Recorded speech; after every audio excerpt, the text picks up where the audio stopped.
ছাগলকাণ্ডকে পাপ বললেন আলোচিত মতিউর। রিজার্ভ চুরিতে সন্দেহের তালিকায় এসকে সুর। হাসিনা কন্যা পুতুলের বিশ্ব স্বাস্থ্য সংস্থায় নিয়োগে ক্ষমতার অপব্যবহার খতিয়ে দেখবে দুদক।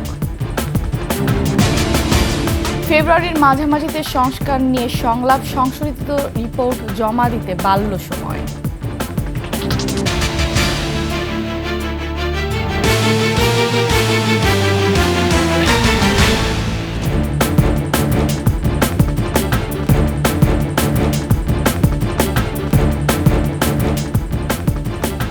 শুনছিলেন সংবাদ শিরোনাম। আমন্ত্রণ ২১ সংবাদে, সাথে আছি আমি ফারহানা লোপা।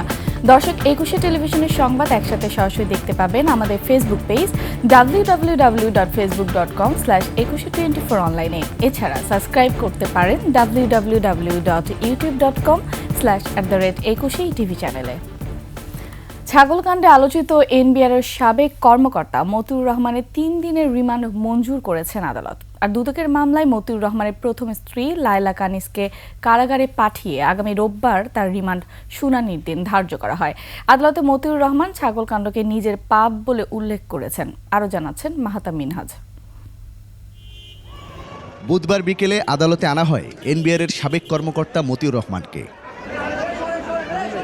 মঙ্গলবার বসুন্ধরা আবাসিক এলাকার একটি বাসা থেকে মতিউর ও তার স্ত্রীকে গ্রেপ্তার করে পুলিশ। জব্দ করা হয় একটি শটগান ও ২৪ রাউন্ড গুলি। এই মামলায় তার ১০ দিনের রিমান্ড আবেদন করে তদন্ত কর্মকর্তা। শুনানি শেষে আদালত ৩ দিনের রিমান্ড মঞ্জুর করেন। যে গুলিটা হারিয়ে গেছে বা দেখাতে পারে নাই বা কোথাও ব্যবহার করেছে বা বৈষম্যবিরোধী ছাত্র আন্দোলনের সময় সে কাউকে এই অস্ত্রটা দিয়েছিল কিনা, বিজ্ঞ আদালত তার পক্ষের আইনজীবীরা ছিল, আইনজীবীরা তার পক্ষে রিমান্ড বাতিলপূর্বক জামিনে প্রার্থনা করেন।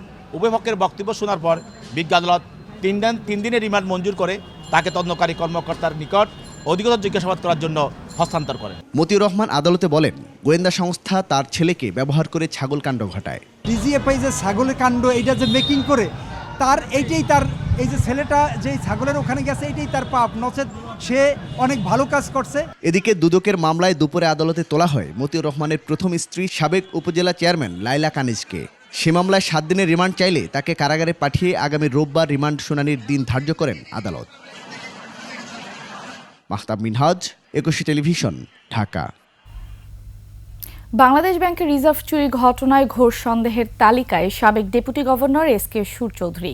তার পরামর্শে কেন্দ্রীয় ব্যাংকের মতো অতি সংবেদনশীল প্রতিষ্ঠানে প্রযুক্তি বিশেষজ্ঞ হিসেবে নিয়োগ পান ভারতীয় নাগরিক রাকেশ আস্তানা। রিজার্ভ চুরির ঘটনা ফাঁস হওয়ার পরপরই বাংলাদেশ ছেড়েছেন রাকেশ। তবে রিজার্ভ চুরির সন্দেহের বেড়াজাল ভাঙতে পারেননি তিনি। এসকে সুর চৌধুরীও সন্দেহের বাইরে নন। এছাড়াও ব্যাংক ও আর্থিক খাতে লুটপাটের অন্যতম সহযোগী বলা হয় এসকে সুর চৌধুরীকে। রাজীব জামানের report. Governor doctor Atiur Rahman, তবে কেন্দ্রীয় ব্যাংক চালান ডেপুটি গভর্নর এসকে সুর চৌধুরী। একটা সময় এটি ছিল ওপেন সিক্রেট। এ কারণে ব্যাংক খাতের মাফিয়া চক্রের সদস্যরা এসকে সুর চৌধুরীকে গভর্নরের চাইতেও দিতেন বেশি গুরুত্ব। এস আলম, নজরুল ইসলাম মজুমদার, সালমান এফ রহমান, জয়নুল হক শিকদার, পিকে হালদার, শেখ আব্দুল হাই বাচ্চুরা আগ্রাসী হয়ে ওঠেন এসকে সুরের সময় থেকেই। এসকে সুরের ব্যাপারেও সেই ঘটনায় দেখা গেছে, শোনা গেছে গত সরকারের বিভিন্ন মহলের সাথে তার একটা বিশেষ ধরনের সম্পর্ক ছিল, যার জন্য তার প্রমোশন হয়েছে। রিটায়ারমেন্টের পরেও সে এক্সটেনশন পেয়ে সেখানে গুরুত্বপূর্ণ পদে ছিল। তো এগুলোকে ইন্ডিকেট করে। ব্যাংক ও আর্থিক প্রতিষ্ঠানের দায়িত্ব থাকাকালে ৪টি আর্থিক প্রতিষ্ঠান তুলে দেওয়া হয় পিকে হালদারের কাছে। ইসলামী ব্যাংক, সোশ্যাল ইসলামী ব্যাংক যখন এস আলম দখল করেন, সেই অনুমোদনও দিয়েছেন এসকে সুর। মাফিয়াদের সিন্ডিকেটকে ব্যাংক লুটে সহায়তা দিয়ে বিপুল অর্থের মালিক তিনি। তদন্ত সাপেক্ষে যথেষ্ট প্রমাণ দুদকের কাছে আসার পরেই তাকে অ্যারেস্ট করা হয়েছে।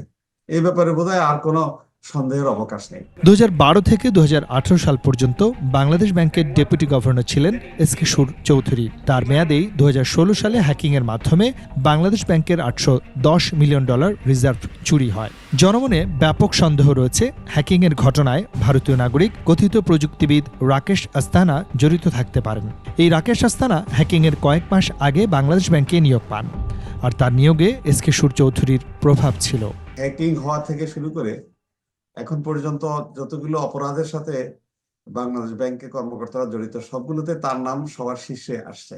যাদের ফ্যাসিলিটেশনের কারণে এই ধরনের দুর্নীতি বা এই ধরনের করাপশনগুলি হয়েছে, অনলি তাদেরকে অ্যাকাউন্টেবল করে তাদেরকে আইনের আওতায় আনা উচিত। যদি আনা হয় তাহলে ভবিষ্যতে এই ধরনের ঘটনা পুনরাবৃত্তি আর হবে না। অবৈধ সম্পদ অর্জনের অভিযোগে এসকে সুর চৌধুরী ও তার স্ত্রী কন্যার বিরুদ্ধে মামলা হয়েছে। এসকে সুর চৌধুরী এখন কারাগারে। রাসিব জামান, একুশে টেলিভিশন, ঢাকা। সাইমা ওয়াজেদ পুতুলে বিশ্ব স্বাস্থ্য সংস্থা WHO-তে নিয়োগে অনিয়মের অনুসন্ধান করবে দুর্নীতি দমন কমিশন। যোগ্যতা না থাকা সত্ত্বেও আঞ্চলিক পরিচালক বানাতে শেখ হাসিনা তার ক্ষমতাকে অনৈতিকভাবে ব্যবহারের অভিযোগে সিদ্ধান্ত নিয়েছে দুদক। সাবেক প্রধানমন্ত্রী শেখ হাসিনা তার মেয়ে সাইমা ওয়াজেদ পুতুলকে দক্ষিণ পূর্ব এশিয়ার আঞ্চলিক পরিচালক হওয়ার যোগ্যতা না থাকা সত্ত্বেও WHO এর আঞ্চলিক পরিচালক বানাতে তার ক্ষমতার অনৈতিকভাবে ব্যবহার করেছিলেন মর্মে অভিযোগের প্রাথমিক সত্যতা পাওয়ায় এ বিষয়ে অনুসন্ধানের সিদ্ধান্ত গৃহীত হয়েছে। রাজনৈতিক দলগুলোর ঐকমত্যের ভিত্তিতে সরকার সংস্কার করতে চায় বলে জানিয়েছেন উপদেষ্টারা। 4 সংস্কার কমিশনের রিপোর্ট জমার পর ব্রিফিংয়ে তারা বলেছেন, সংস্কার কমিশনের রিপোর্ট নিয়ে রাজনৈতিক দলগুলোর সাথে আনুষ্ঠানিক আলোচনা ফেব্রুয়ারির মাঝামাঝি শুরু হবে। আর এই রিপোর্টগুলো সংশোধিত আকারে জমা দেওয়ার জন্য সময় দেওয়া হয়েছে 31 জানুয়ারি পর্যন্ত। মেহেদী হাসানের রিপোর্ট। প্রধান উপদেষ্টার কাছে 4 সংস্কার কমিশনের রিপোর্ট দেওয়ার পর ফরেন সার্ভিস একাডেমিতে গণমাধ্যমের মুখোমুখি সরকারের 3 উপদেষ্টা। তারা জানান, জনপ্রশাসন সংস্কার কমিশনকে 31 জানুয়ারি পর্যন্ত এবং বাকি 6 কমিশনকে পূর্ণাঙ্গ রিপোর্টের জন্য আরও 1 মাস সময় দেওয়া হয়েছে। আর এসব সুপারিশ নিয়ে আলোচনা হবে রাজনৈতিক দলগুলোর সাথে। কোনগুলো নিয়ে আমরা তাৎক্ষণিকভাবে কাজ শুরু করব, রোড ম্যাপটা কি হবে, এইটা এই 1 মাসের মধ্যে আমরা একটা রোড ম্যাপ আপনাদেরকে দিতে সক্ষম হব বলে আমরা মনে করি। রাজনৈতিক দলের সাথে মতৈক্যের ভিত্তিতে যেই সংস্কার প্রস্তাবগুলোর ব্যাপারে ঐক্যমত হবে সেইগুলির বিষয়ে আমরা আইন ও নীতি প্রণয়ন করব এবং বাস্তবায়নের চেষ্টা করব। আমাদের কমিশনের যে রিপোর্টগুলো আছে এটার মধ্যে কিছু কিছু ওভারল্যাপিং আছে, আবার কিছু কিছু একটু আছে আর একটু আপনার কোঅর্ডিনেট করা প্রয়োজন। একই বক্তব্য বাট হয়তো একটু ভিন্নভাবে বলা, একসাথে করার জন্য। প্লাস হচ্ছে ওনারা একটা রোডম্যাপ তৈরি করে দেবেন, আমি আপনাদের যে নির্বাচনের টাইমলাইনের সাথে সম্পর্কিত করে, যে কোন সংস্কারগুলো টপ প্রায়োরিটি দিতে হবে সবাই মিলে বসে, আর কোন সংস্কারগুলো বাড়তি সময় পাওয়া গেলে নির্বাচনের জন্য সেগুলি করা যেতে পারে। এই জন্য 31 জানুয়ারির পরও ওনাদের বাড়তি কিছু সময় তৈরি হচ্ছে। এবছরের মাঝামাঝি নির্বাচন দাবি করেছে বিএনপি। এ ব্যাপারে সরাসরি মন্তব্য না করলেও আইন উপদেষ্টার আশা প্রয়োজনীয় সংস্কারগুলো করে যেতে পারবে এই সরকার। আমরা বিচারিক প্রক্রিয়ার দিকে তাকিয়ে আছি। সুষ্ঠুভাবে বিচার হওয়ার পর আমরা এই গণহত্যা, মানবতা বিরোধী অপরাধের সাথে দল সংশ্লিষ্টতার বিষয়ে আমরা যেই ধরনের রায় পাবো সেটার আলোকে বহু সিদ্ধান্ত গ্রহণ করার সময় এবং সুযোগ আমরা পাবো। নির্বাচনের আগেই জুলাই গণহত্যার বিচার ও রাষ্ট্র সংস্কার 2 সম্ভব হবে বলেও আশা তাদের। আমাদের আশা আছে, এটা বিচারালয়ের বিষয়, আমাদের আশা আছে, আমাদের বিশ্বাস আছে, আমরা যে গতিতে এগোচ্ছি ইনশাআল্লাহ সামনে নির্বাচনের আগে আমরা অন্তত ট্রায়াল কোর্টে বিচার কাজ সম্পন্ন করতে পারবো। মেহেদী হাসান, একুশে টেলিভিশন, ঢাকা। জুলাই আগস্ট ঘটনার ইতিহাস আগামী প্রজন্মের কাছে তুলে ধরতে বই একমাত্র বাহন বলে মন্তব্য করেছেন একুশে টেলিভিশনের ভাইস চেয়ারম্যান ও এমডি তাসনোভা মাহবুব সালাম। হাইকোর্টের বিতর্কিত রায় ও জুলাই গণ অভ্যুত্থান নামে বইটি সেই ইতিহাস পুঙ্খানুপুঙ্খ রূপে তুলে ধরেছে বলেও মন্তব্য করেন তিনি। গত 15 বছরে বিচার বঞ্চিত মানুষের জন্য আগামী দিনগুলোতে কাজ করার কথাও জানান একুশের ভাইস চেয়ারম্যান ও এমডি। শাকেরা আরজুর রিপোর্টে। প্রতি বছরের মতো গত 5 জানুয়ারি সুপ্রিম কোর্টের বার ভবনের নিচতলায় শুরু হয় বইমেলা। প্রধান বিচারপতি সৈয়দ রেফাত আহমেদ এই বইমেলার উদ্বোধন করেন। বুধবার সুপ্রিম কোর্টে বইমেলা পরিদর্শনে যান একুশে টেলিভিশনের ভাইস চেয়ারম্যান ও এমডি তাসনোভা মাহবুব সালাম। বইমেলায় ঘুরতে গিয়ে তাসনোভা জানান, আইন নিয়ে পড়াশোনা করায় আইন আদালত নিয়ে রয়েছে তার শ্রদ্ধা ও ভালোবাসা। আমার কথা, যে সরকারি আসুক কোর্টের কাজ কোর্ট করবে, এখানে যেটা রং রাইটই হওয়া উচিত। এখানে হস্তক্ষেপ না করাটাই আমি মনে করি সবার জন্য ভালো। তিনি ইস্ট ওয়েস্ট ইউনিভার্সিটি থেকে ইংরেজিতে স্নাতক করেন। এরপর ইউনিভার্সিটি অব লন্ডন থেকে LLB ও মেরিটাইম ল এর উপর ওয়ার্ল্ড মেরিটাইম ইউনিভার্সিটি সুইডেন থেকে LLM পাশ করেন। বর্তমানে দ্য ল স্কয়ার নামে একটি ল ফার্মে ব্যারিস্টার সাইদুল হক দিনারের সাথে কাজ করছেন তিনি। ভবিষ্যতে বিচারপ্রার্থী জনগণের জন্য কাজ করার আশা প্রকাশ করেন তিনি। এখানে আসতে পেরে আসলে আমার অনেক ভালো লাগছে, বিকজ বিং এ লয়ার এই জায়গাটা আমার জন্য special. Like after coming from London আমি আসলে ইনভলভ হয়ে গেছিলাম আমার বিজনেসে, বাট ইনশাল্লাহ আইনের সাথে কাজ করতে চাই, কাজ করব। দেশের যে মানুষ যে আস্থার জায়গা এটা নিয়ে কাজ করতে চাই খুব ভালোভাবে। বর্তমানে ব্যবসার পাশাপাশি আইন পেশাতেও নিযুক্ত থাকা তাসনোভা বলেন, বইমেলায় সর্বোচ্চ বিক্রি হওয়া হাইকোর্টের বিতর্কিত রায় ও জুলাই গণ অভ্যুত্থান নামে বইটি সেই ইতিহাস পুঙ্খানুপুঙ্খরূপে তুলে ধরেছে। থ্যাংক ইউ দিতে চাই মেহেদি হাসান ডালিম, because he has written all the details here, যে ওখানে কখন কী হচ্ছিল। এবং আমার যেটা মনে হচ্ছে উনি যেভাবে লিখেছেন এটা আসলে টোটাল সিনারিওর উপরে লেখা হয়েছে, এবং হি ওয়াজ দেয়ার, এবং পয়েন্ট পয়েন্ট লেখা যেটা যে রায় হচ্ছিল অ্যান্ড এভরিথিং। সো এইটা আসলে ভেরি ইম্পর্ট্যান্ট।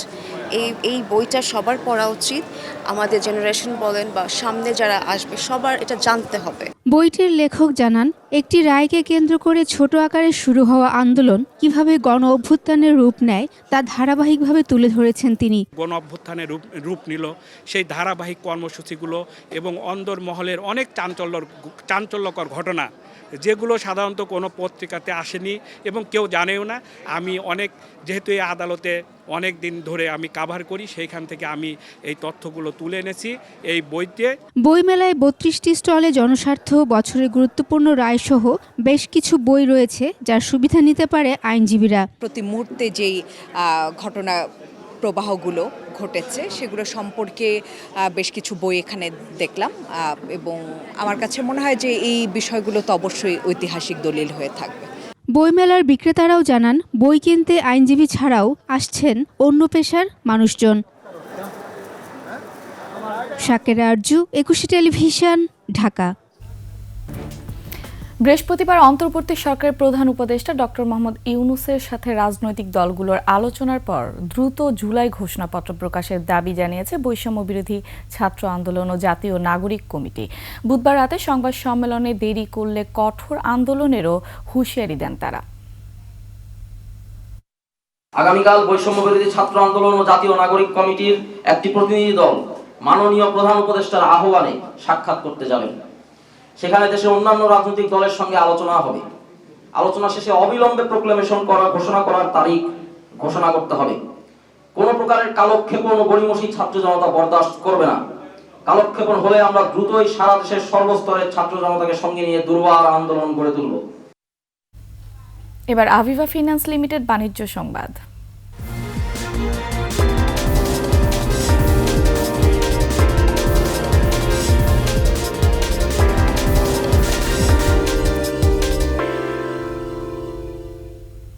নতুন বছরের প্রথমবারের মতো দেশের বাজারে বাড়ছে স্বর্ণের দাম। এবার ভরিতে মূল্য বৃদ্ধি সর্বোচ্চ ১,৬৫৭ টাকা। বাংলাদেশ জুয়েলার্স সমিতির পূর্ণ নির্ধারিত দাম অনুযায়ী ভালো মানের অর্থাৎ 22 ক্যারেটের প্রতি ভরি স্বর্ণের দাম বেড়ে হয়েছে ১,৩৯,৪৪৩ টাকা।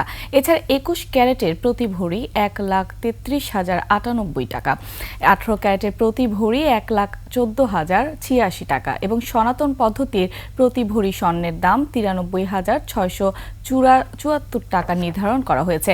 এদিকে স্বর্ণের দাম বাড়লেও অপরিবর্তিত থাকছে রূপার দাম। স্বর্ণের নতুন এই দাম বৃহস্পতিবার থেকে কার্যকর হবে বলে জানিয়েছে জুয়েলার্স সমিতি।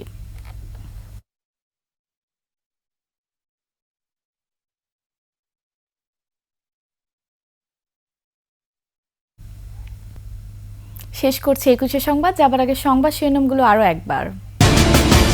ছাগল কাণ্ডকে পাপ বললেন আলোচিত মতিউর। রিজার্ভ চুরিতে সন্দেহের তালিকায় এসকে সুর। হাসিনা কন্যা পুতুলের বিশ্ব স্বাস্থ্য সংস্থায় নিয়োগে ক্ষমতার অপব্যবহার খতিয়ে দেখবে দুদক। ফেব্রুয়ারির মাঝামাঝিতে সংস্কার নিয়ে সংলাপ, সংশোধিত রিপোর্ট জমা দিতে বাড়ল সময়।